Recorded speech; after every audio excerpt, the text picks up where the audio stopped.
Welcome back to my channel learning platform investment for your future. I hope आपको channel से जुड़े सभी videos पसंद आ रहे हों। आज हम आए हैं एक नई वीडियो के साथ जिसमें हम MA सेकेंड ईयर के MHI 3 पेपर के यूनिट 5 की बात करेंगे, जिसका नाम है यूनानी रोमन परंपरा।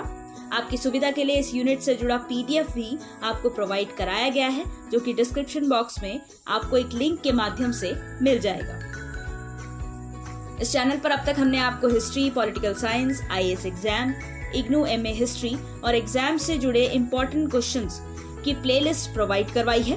इसके अलावा और भी इंटरेस्टिंग सब्जेक्ट्स और कोर्सेज से जुड़े वीडियोस हम लाते रहेंगे। बस इसके लिए आपको चैनल को ज्यादा से ज्यादा लाइक, शेयर और सब्सक्राइब करना है और साथ ही सब्सक्राइब बटन के बराबर में दिए बेल आइकन को भी दबाना है, जिससे आपको हर वीडियो का नोटिफिकेशन समय पर मिले। चलिए फिर बिना देरी किए वीडियो की शुरुआत करते हैं।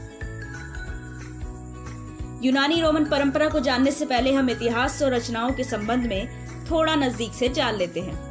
देखिए, हिस्ट्री शब्द की जो उत्पत्ति है वो यूनानी शब्द हिस्टोरिया से हुई, जिसका अर्थ है पूछताछ और जांच पड़ताल। हेरोडोटस, जिन्हें इतिहास का जनक कहा जाता है, ने सबसे पहले इस शब्द का प्रयोग किया था और सही मायनों में इतिहास लेखन की दुनिया में हेरोडोटस और उनके उत्तराधिकारी इतिहासकारों का जो लेखन कार्य है उसे इतिहास लेखन कार्य के शुरुआती आधार के रूप में यूज किया जाता है। अब बात करते हैं इतिहास लेखन के संदर्भ यानी कि रेफरेंस की, जो कि यूनानी और रोमन परंपरा से जुड़ा है।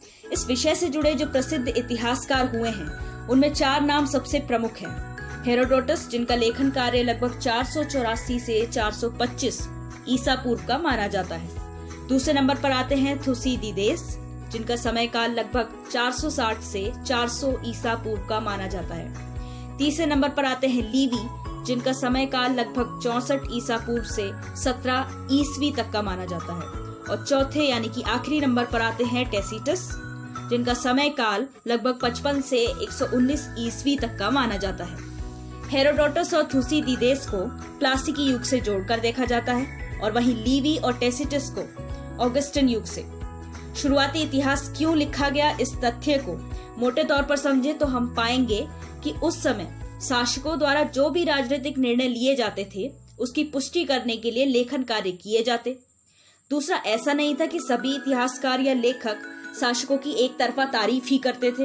वे उनके द्वारा दिए गए अलग अलग निर्णय की उनकी प्रकृति के अनुसार आलोचनात्मक तरीके से भी प्रस्तुति देते थे और पहले के समय में लिखा गया गलत लेखन उनकी प्रमुख चिंता का विषय रहता था।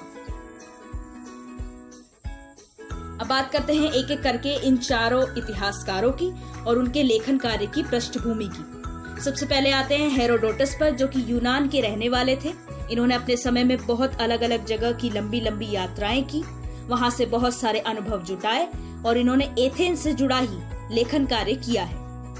दूसरे नंबर पर आते हैं थुसीदीदेस, जो कि यूनान और स्पार्टा के बीच हुए पेलोपोनेशियन युद्ध में एथेंस की तरफ से जनरल की भूमिका में थे, पर जब उन्हें इस क्षेत्र में असफलता मिली तो उन्हें देश से निष्कासित कर दिया गया और वे एथेंस विरोधी देशों में जाकर रहने लगे और वहां के लोगों से जुड़े अनुभव जुटाए और एथेंस और बाहरी लोगों से जुड़े मिले जुले लेखन कार्य को किया।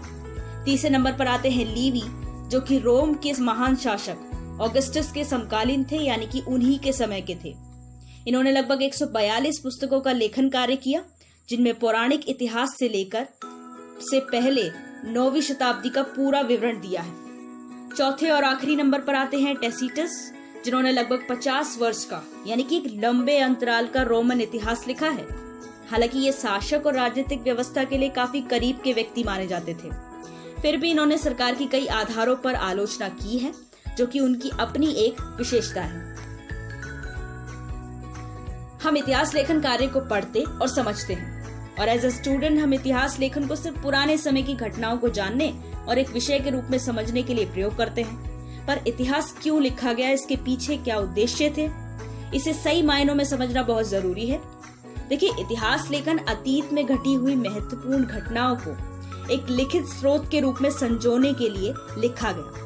दूसरा, आज हम वर्तमान में जीते हुए प्राचीन परंपराओं में क्या होता था उसकी पुनर्स्थापना या फिर उसे फिर से पुनर्जीवित करने की कल्पना के उद्देश्य से भी इतिहास लेखन को करते हैं, जिससे पुराने समय में घटित हुई घटनाओं की असल स्थिति को जानना थोड़ा आसान हो जाता है। तीसरा उद्देश्य है उस समय पर जितनी भी महत्वपूर्ण घटनाएं होती थी, जैसे कि युद्ध, शासकों की जीत और हार, कोई त्योहार या सामाजिक घटनाएं, इन सब चीजों की और ज्यादा पुष्टि करने और उनका गुणगान करने के लिए भी इतिहास लेखन किया जाता। युद्ध, जिसकी बात अभी हमने की, क्योंकि पुराने समय में सारी चीजें युद्ध के इर्द गिर्द ही घूमती थी। युद्ध के माध्यम से ही सीमा का विस्तार किया जाता, लोगों के रूप में संसाधन जुटाए जाते और शासक की शक्ति में इजाफा होता था। 5वें नंबर पर आता है इतिहास लेखन का एक दूसरा पक्ष, जिसमें इतिहास में घटित कुछ ऐसी घटनाओं के प्रति रोष व्यक्त किया गया जो कि गलत थी और जो नहीं होनी चाहिए थी। हालांकि वह घटना अपने समय में कुछ खास परिस्थितियों पर निर्भर रही होगी। छठे उद्देश्य से लगभग हम सभी लोग अवगत हैं। वर्तमान और आने वाली पीढ़ी को इतिहास में घटित घटनाओं के प्रति जागरूक करना और जानकारी देना भी एक अहम उद्देश्य है। और आखिरी उद्देश्य कम कल्पना और अधिक सत्यता पर आधारित इतिहास लोगों के लिए उपलब्ध कराना है। इतिहासकारों को इतिहास को लिखने के लिए बहुत सारे स्रोतों की खोज और पहचान करनी पड़ी होगी, जिन्हें जानने का प्रयास करते हैं। सोचने वाली बात है कि ऐसे कौन से स्रोत होंगे जो किसी समय विशेष के इतिहास में घटित किसी खास घटना को लिखने के संबंध में सबसे जरूरी माने गए होंगे। पहला तो प्रत्यक्षदर्शी अवलोकन, यानी कि बिल्कुल आंखों देखा हाल यदि कहीं लिखित रूप में मिल जाए या फिर किसी अन्य स्रोत से मिल जाए तो उसको प्राथमिकता दी जाएगी। अन्य स्रोतों की बात करें तो धार्मिक केंद्र, साक्षात्कार या दो से अधिक व्यक्तियों के बीच वाद विवाद, इतिवृत्त और अलग अलग परंपराओं से जुड़े लेखन कार्य। तीसरे नंबर पर उस समय के शासकों द्वारा हायर किए गए अलग अलग विद्वानों या फिर कुछ अन्य विद्वानों द्वारा लिखे गए लेखन कार्य। इसके अलावा अभिलेख जो कि मकबरों के आसपास मिले हैं, समय समय पर की जाने वाली लेखकों और अन्य लोगों की यात्राओं के विवरण, उस समय की लोक परंपराओं से जुड़ा लेखन कार्य, लोगों के बीच के वार्तालाप के कुछ आंशिक विवरण और रोम में हर वर्ष प्रकाशित होने वाला दस्तावेज जिसमें रोम से जुड़े अलग अलग विषयों का उल्लेख किया जाता था। अब ऐसा नहीं है कि हर लेखक का लिखने का तरीका या फिर शैली बिल्कुल एक समान होगी। प्रत्येक व्यक्ति का कार्य करने का तरीका कुछ हद तक अलग ही होता है। अब बात करें इन चारों लेखकों की तो लगभग इन सभी लेखकों का लेखन कार्य सम्राट यानी कि शासकों और शिक्षित वर्गों से जुड़ा था। तो साधारण सी बात है कि इस लेखन कार्य का जो स्तर है वो आम लोगों के इतिहास से कई गुना अलग होगा। कई जगह पर लेखक परिस्थितियों के अनुसार गंभीरता और कई जगह पर ऊंची चोटी के लेखन कला का प्रदर्शन करते हैं। लेखक घटना के अनुसार अपने भाव को बदलते रहते हैं। परिस्थितियों में अगर कुछ विषयों को शामिल करें तो उनमें रोग, युद्ध और शासकों या अन्य गणमान्य लोगों द्वारा दिए जाने वाले भाषण आदि शामिल हैं। लीवी ने अपने लेखन कार्य में संक्षिप्त विवरण लिखने की अच्छी शैली का प्रयोग किया और टेसिटस ने सजीव लेखन कार्य से जुड़ा चित्रण उपलब्ध कराया। अब हमने स्रोतों को तो जान लिया और उनसे मिलने वाली जानकारियों को भी समझा। अब ऐतिहासिक घटनाओं और समय समय पर घटित होने वाली अलग अलग प्रक्रियाओं को समझते हैं और उनकी परिस्थितियों को भी, यानी कि इतिहासकार लेखन कार्य को करते समय किन किन चीजों का ध्यान रखते हैं या फिर किन किन तथ्यों को केंद्र में रखकर लेखन कार्य करते हैं, इन तथ्यों को समझते हैं। इतिहासकारों का प्रमुख केंद्र हमेशा महत्वपूर्ण घटनाओं की ओर होता है, जो कि इतिहास में एक अपना अलग ही महत्व रखती हैं।